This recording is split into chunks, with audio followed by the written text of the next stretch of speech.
As the current session of Congress goes into its lame duck period, as the new Congress will be sworn in just around 3 weeks, they still have a job to do, and that is to keep the government open and functioning instead of being shut down. And they have to pass the yearly spending budget, which is required. And if they don't do it, then the government gets shut down until some type of resolution can um, get agreed to. And we now have news that the House has passed a short-term measure um, for government funding just for a week, and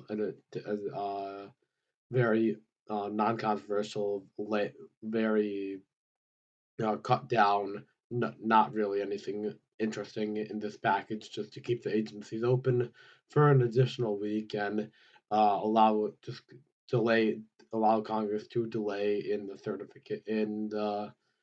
passing of a new of the actual big government funding bill, which they have been negotiating and have having some success with agreeing to. As this article says, that House and Senate negotiators had on Tuesday announced that they have agreed to a framework that will at least provide a path to negotiate the final details of the roughly $1.7 trillion omnibus spending package. So that means that the package that they have agreed to the framework to is going to be a package with various types of funds, not just for the normal government funding and the defense funds, but for other causes. The top Democratic um, priorities also included, according to Chuck Schumer, um, the bill will allow the CHIPS Act to actually be enacted.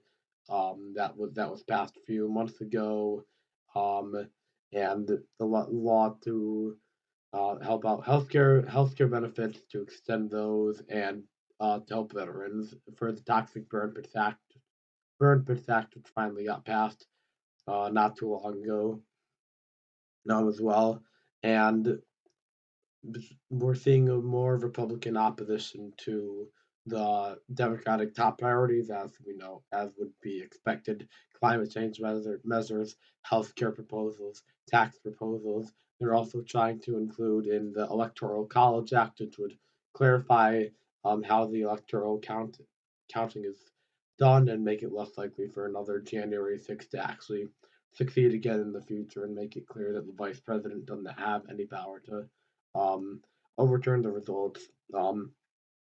Seems to be unanimous among congressional leaders that we're looking at December 22nd/23rd for this for the whole thing to get passed by right before lawmakers go to break and preventing the government shutdown. And when they come back, Republicans would have a majority. So it looks like that will be happening. But for now, just another um, step being taken to prolong government funding, prevent a shutdown, and hopefully allow the full bill to pass, which is looking likely, and we'll see how much of the current $1.7 trillion proposal actually makes it into the final bill. But that's something that we will not know until it actually gets passed.